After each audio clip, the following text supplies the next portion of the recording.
Quý vị có bao giờ thấy mắt cá chân sưng phù nặng đến mức không thể cúi gập chân, hay da căng cứng và để lại vết lõm sâu khi ấn vào không?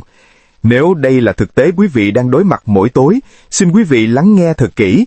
Sự tích tụ chất lỏng nghiêm trọng này không chỉ là sự khó chịu thông thường, mà là một dấu hiệu cảnh báo hệ thống mạch máu của quý vị đang gặp nguy hiểm nghiêm trọng. Quý vị đã thử mọi lời khuyên phổ biến như kê chân cao, ngâm chân muối hay cắt giảm muối nghiêm ngặt. Nhưng vì sao tình trạng sưng phù vẫn không giảm? Quý vị đang chỉ điều trị triệu chứng bên ngoài và bỏ sót quy trình nền tảng vào ban đêm. Quy trình không chỉ quản lý chất lỏng mà còn chủ động và mạnh mẽ đảo ngược quá trình sưng phù khi quý vị ngủ. Chất lỏng tích tụ dai dẳng ở chân dưới chứng tỏ trọng lực đang chiến thắng cuộc chiến, làm chậm lưu lượng máu đến mức gần như dừng lại. Sự lưu thông chậm chạp này được gọi là ứ trệ tĩnh mạch, và nó là môi trường hoàn hảo để hình thành cục máu đông nguy hiểm đến tính mạng, gọi là huyết khối tĩnh mạch sâu. Liệu quý vị có muốn tiếp tục chấp nhận rủi ro đó, hay muốn tìm cách giúp đôi chân trở lại phẳng phiu, linh hoạt và thoải mái mỗi sáng? Tôi biết cảm giác mệt mỏi khi đôi chân nặng như đá, da căng cứng và việc xỏ đôi giày yêu thích trở nên khó khăn. Đó là lý do hôm nay tôi chia sẻ quy trình khắc phục mạch máu 7 bước dứt khoát trước khi đi ngủ. Chúng ta sẽ hệ thống hóa việc giải độc, tăng cường và chủ động bơm chất lỏng ra khỏi chân quý vị ngay trước khi quý vị đặt lưng xuống. Khi quý vị thức dậy, bàn chân quý vị sẽ phẳng, linh hoạt và đủ thoải mái để dễ dàng xỏ vào đôi giày yêu thích. Quy trình này giải quyết nguyên nhân gốc rễ là suy tĩnh mạch mãn tính. Xin quý cô chú hãy ở lại xem đến cuối video sẽ giúp cô chú thay đổi hoàn toàn cách quý vị chống lại chứng phù nề. Tôi sẽ chỉ quý vị cách dùng phương pháp tắm đối lập, nóng 3 phút, lạnh 1 phút để buộc các tĩnh mạch đang lười biếng phải co thắt mạnh mẽ, tạo ra hiệu ứng hút mạnh mẽ để kéo máu giàu oxy vào chân dưới và mang chất lỏng ứ động đi. Đây là cách nhanh nhất để giải phóng tắc nghẽn ở chân dưới trước khi lên giường. Và bí mật lâm sàng số 7, phục hồi tường mạch máu từ bên trong. Quý vị sẽ biết về bí mật lâm sàng mà các chuyên gia sử dụng, sự kết hợp giữa chiết xuất hạt dẻ và pycnogenol. Hợp chất escacin trong hạt dẻ có khả năng niêm phong đáng kể thành mao mạch và củng cố cấu trúc mạch máu từ bên trong, giải quyết tận gốc nguyên nhân rò rỉ chất lỏng. Mạch máu suy yếu, rò rỉ chất lỏng và lưu thông máu chậm chạp, ứ trệ tĩnh mạch, tạo ra phù nề nặng. Áp dụng 7 bước protocol bao gồm thải chất lỏng cấp tế bào, magie cộng kali, sốc nhiệt, bơm chất lỏng chủ động bằng trọng lực, xoa bóp làm săn tĩnh mạch, dùng vớ nén điều trị cấp độ nhẹ, nhịn chất lỏng nghiêm ngặt 3 giờ và phục hồi mạch máu nội sinh bằng thảo dược. Chúng ta vừa cùng nhau khám phá sự thật gây sốc rằng phù nề nặng không chỉ là vấn đề thẩm mỹ mà là dấu hiệu cảnh báo đỏ về nguy cơ tắc nghẽn tĩnh mạch và huyết khối. Chúng ta đã biết rằng việc chỉ kê chân cao là sai lầm lớn nhất vì nó không chủ động bơm chất lỏng ra khỏi chân. Bây giờ tôi sẽ đi thẳng vào quy trình khắc phục mạch máu 7 bước dứt khoát trước khi ngủ, được thiết kế để đảo ngược quá trình sưng phù và giúp quý vị thức dậy với đôi chân phẳng, linh hoạt. 1. Xả chất lỏng cấp tế bào, 60 phút trước ngủ. Quý vị có biết không, thận của mình, cơ quan quản lý chất lỏng, cần một tỷ lệ khoáng chất chính xác để hoạt động. Việc phù nề dai dẳng thường do mất cân bằng nghiêm trọng giữa natri, kali và magie. Kali là chất điều chỉnh chất lỏng chính bên trong tế bào, hoạt động ngược lại với natri, chủ yếu bên ngoài tế bào. Khi tăng kali, quý vị ra hiệu cho các tế bào giải phóng natri và nước dư thừa.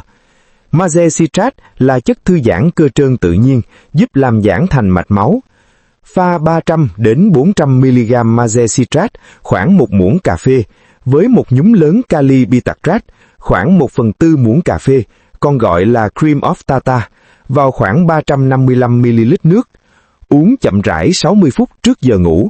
Thời điểm này là rất quan trọng vì nó cho thận và hệ thống mạch máu một khoảng thời gian để khởi động việc thải chất lỏng trong khi quý vị vẫn còn đứng, để trọng lực hỗ trợ. Nếu quý vị có vấn đề về thận, xin hãy tham khảo ý kiến bác sĩ trước khi thay đổi lượng kali hoặc magie. Chúng ta đã làm sạch cơ thể từ bên trong, nhưng mạch máu ở chân quý vị đang lười biếng do ứ trệ. Làm sao để buộc chúng phải hoạt động trở lại một cách mạnh mẽ? 2. Sốc nhiệt, tạo máy bơm mạch máu tự nhiên. Nếu chỉ ngâm chân nước nóng là chưa đủ, thì phương pháp tắm đối lập này sẽ tạo ra một máy bơm mạch máu tự nhiên mạnh mẽ, gây ra chu kỳ co thắt và giãn nở nhanh chóng. Chuẩn bị 2 chậu nước, một chậu ống nhất quý vị chịu được, gây giãn mạch tối đa, và chậu kia là nước lạnh nhất, thêm 5 đến 6 khay đá. Quy trình, lặp lại 3 lần, 3 phút nước nóng, giãn mạch mạnh, đưa máu ứ động ra bề mặt. 1 phút nước lạnh, kích hoạt co mạch mạnh, ép chất lỏng và máu bị kẹt ra khỏi khu vực đó, đi vào hệ thống tuần hoàn trung tâm. Ngâm lần cuối 1 phút trong nước lạnh. Khi lấy chân ra, sự ấm lên phản xạ sẽ tạo ra hiệu ứng hút mạnh mẽ, kéo máu giàu oxy mới vào chân dưới và mang chất lỏng ứ động đi. Đây là cách nhanh nhất để giải phóng tắc nghẽn ở chân dưới trước khi lên giường. 3. Thoát nước chủ động nhờ trọng lực. 5 phút. Việc chỉ kê chân lên gối là chậm và không hiệu quả. Để thực sự đẩy chất lỏng ra ngoài, quý vị cần kích hoạt cơ bắp chân, thường gọi là trái tim thứ hai. Nằm ngửa sát tường, đưa chân thẳng lên cao, tạo thành hình chữ L hoàn hảo. Vị trí này đặt chân dưới cao hơn tim, giúp trọng lực hỗ trợ tối đa. Cứ mỗi 60 giây, thực hiện động tác gập duỗi mắt cá chân chủ động. Duỗi các ngón chân về phía trần nhà, giữ 5 giây. Gập mạnh bằng chân, kéo các ngón chân về phía đầu, giữ 5 giây. Lặp lại chu kỳ này 10 lần 1 phút, trong tổng cộng 5 phút. Việc bơm chủ động này tạo ra áp suất tối đa, đẩy chất lỏng từ mắt cá lên các tĩnh mạch lớn hơn. Quý vị cần coi 5 phút này là bắt buộc hàng đêm. Xoa bóp làm săn chắc tĩnh mạch, luôn hướng về tim. Lý do chất lỏng rò rỉ là vì thành mao mạch nhỏ bị yếu, xốp và rò rỉ do viêm và tổn thương. Chúng ta cần một chất làm săn chắc tại chỗ. Trộn 5 giọt dầu có tính chất làm săn tĩnh mạch, giảm tính thấm của mạch máu, và 5 giọt dầu lavender kích thích lưu lượng máu với một muỗng canh dầu nền, dầu dừa hoặc dầu hạnh nhân. Xoa bóp hỗn hợp dầu bằng những động tác vuốt ve mạnh mẽ, luôn hướng lên trên về phía tim. Tập trung vào bàn chân và bắp chân dưới, dừng lại ngay dưới đầu gối. Sau khi đã xoa bóp và làm săn chắc tĩnh mạch, làm sao để giữ hiệu quả này xuyên suốt đêm mà không làm tắc nghẽn mạch máu? Sai lầm ở đây chính là sử dụng vớ nén quá chặt. Điều chỉnh đồ nén. Không bao giờ ngủ với vớ nén mạnh, 20 đến 30 mg thủy ngân, vì khi nằm ngang, vớ nén mạnh có thể nguy hiểm siết chặt lưu thông máu. Chọn vớ nén điều trị cấp độ thấp. Vớ đi du lịch, được xếp hạng 8 đến 15 mg thủy ngân. Áp lực nhẹ nhàng này ngăn chặn chất lỏng tái hấp thu vào tim trong khi ngủ. Đeo ngay sau khi xoa dầu. Quan trọng nhất là nếu băng thun ở miệng vớ tạo ra vết hằn sâu trên da, tức là nó quá chặt và đang hoạt động như một dây buộc nguy hiểm. Nhịn chất lỏng nghiêm ngặt 3 giờ. Uống nước ngay trước khi ngủ sẽ làm chất lỏng động lại do trọng lực. Cần có một khoảng thời gian nhịn chất lỏng nghiêm ngặt 3 giờ trước giờ tắt đèn. Ví dụ, nếu ngủ lúc 10 giờ tối, không uống bất kỳ chất lỏng đáng kể nào sau 7 giờ tối, bao gồm nước, trà thảo dược. Điều này cho phép thận có đủ 3 giờ để hoàn thành quy trình điều chỉnh chất lỏng cuối cùng trong khi quý vị vẫn còn đang đứng, đảm bảo chất lỏng dư thừa được loại bỏ tối đa trước khi nằm ngang. Ngoại lệ duy nhất là một ngụm nhỏ để nuốt chất bổ sung cho bước 7. Phục hồi mạch máu nội sinh, sửa chữa tận gốc. Tất cả các bước trên là về thoát nước, nhưng để giải quyết nguyên nhân gốc rễ, tức là thành mao mạch rò rỉ, chúng ta cần bổ sung các chất làm tăng cường tĩnh mạch. Sự kết hợp này là liệu pháp tự nhiên được khoa học ủng hộ nhất cho suy tĩnh mạch mãn tính, CVI và phù nề. Chiết xuất hạt dẻ có chứa hợp chất essin giúp niêm phong đáng kể thành mao mạch, giảm tính thấm rò rỉ và cải thiện trương lực tĩnh mạch. Dùng 300 mg hạt dẻ, tiêu chuẩn hóa 50 mg essin. Pycnogenol, chiết xuất vỏ cây thông, chất chống oxy hóa mạnh mẽ, giúp tăng cường ma trận collagen xung quanh mạch máu, cải thiện vi tuần hoàn. Liều lượng là 100 mg pycnogenol. Uống kết hợp này ngay trước khi đi ngủ. Khi cơ thể bước vào chu kỳ sâu ngủ, nó chuyển sang chế độ sửa chữa, và đây là lúc hệ thống tiếp nhận các vật liệu cần thiết để phục hồi mạch máu. Chúng ta vừa hoàn thành trọn vẹn quy trình khắc phục mạch máu 7 bước dứt khoát để chủ động xả chất lỏng và sửa chữa tĩnh mạch, giúp đôi chân quý vị nhẹ nhàng, linh hoạt hơn. Tuy nhiên, có một thói quen nhỏ, vô hại mà hầu hết quý cô chú đều đang làm ngay lúc này, có thể ngay lập tức đảo ngược toàn bộ công sức mà quý vị đã bỏ ra. Đây là bước cuối cùng và quan trọng nhất để duy trì sự thông suốt của mạch máu suốt đêm. Quý vị có hay ngồi xem TV, đọc báo hoặc nằm nghiêng và bắt chéo chân không? Nếu có, quý vị đang tự tạo ra một kẹp vật lý vô cùng nguy hiểm ngay trên chính hệ thống tuần hoàn của mình. Tác động gây sốc. Hành động bắt chéo một chân qua chân kia tạo ra một vết uốn cong trên cả động mạch và tĩnh mạch đùi chính. Các tĩnh mạch này chịu trách nhiệm đưa toàn bộ máu và chất lỏng trở về tim từ chân dưới. Khi quý vị bắt chéo chân, quý vị đang tạo ra một kẹp vật lý, buộc chất lỏng và máu phải bị ứ trệ ngay lập tức ở chân dưới.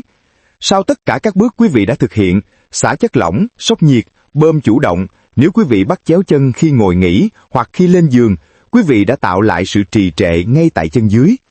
Làm sao để giữ mạch máu luôn mở và thông suốt khi ngủ nghiêng? Nếu quý vị thường xuyên ngủ nghiêng, quý vị cần một giải pháp để giữ cho mạch máu luôn thẳng hàng và không bị tắc. Giải pháp dứt khoát để giữ mạch máu thông suốt. Quý vị đã làm sạch ống nước, mạch máu, bây giờ phải đảm bảo nước, máu và chất lỏng luôn chảy thông suốt. Khi ngồi, hãy tạo ý thức giữ bàn chân phẳng và hai chân song song khi ngồi trên ghế sofa hoặc ghế làm việc. Tránh bắt chéo chân trong thời gian dài vì nó sẽ đảo ngược ngay lập tức toàn bộ công sức của quý vị đã thực hiện trước đó. Khi ngủ nghiêng, nếu quý vị ngủ nghiêng, quý vị cần một chiếc gối ôm dày đặt giữa hai đầu gối. Việc này giúp cho đầu gối, mắt cá chân và hông quý vị thẳng hàng. Khi các chi thẳng hàng, nó đảm bảo các tĩnh mạch và động mạch đùi chính luôn mở và thông suốt. Chúng ta vừa cùng nhau đi qua trọn vẹn quy trình khắc phục mạch máu 7 bước dứt khoát trước khi ngủ. Quy trình này không chỉ là lời khuyên thông thường mà là một kế hoạch hành động chi tiết để đảo ngược chứng xương phù.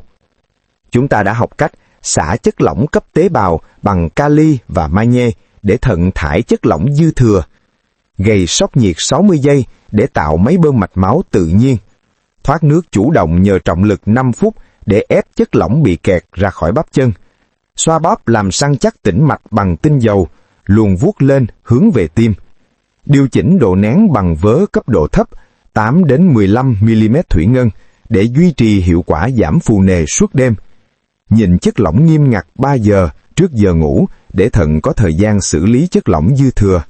Và quan trọng nhất, phục hồi mạch máu nội sinh bằng chiết xuất hạt dẻ và pycnogenol để niêm phong các thành mao mạch đang bị rò rỉ. Đây không phải là phép mau mà là khoa học mạch máu ứng dụng.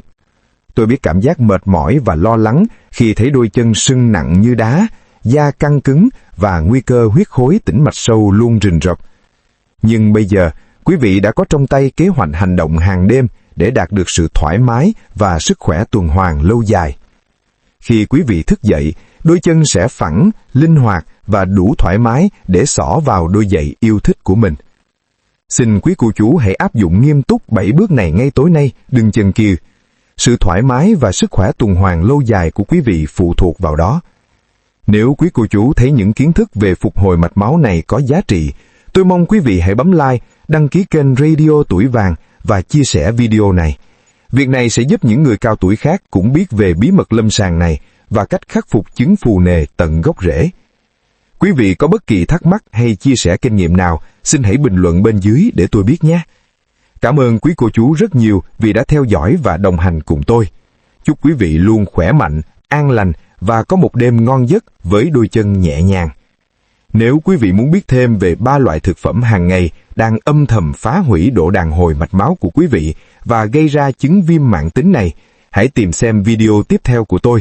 Đó là bước quan trọng tiếp theo để đạt được giải pháp lâu dài cho chứng phù nề.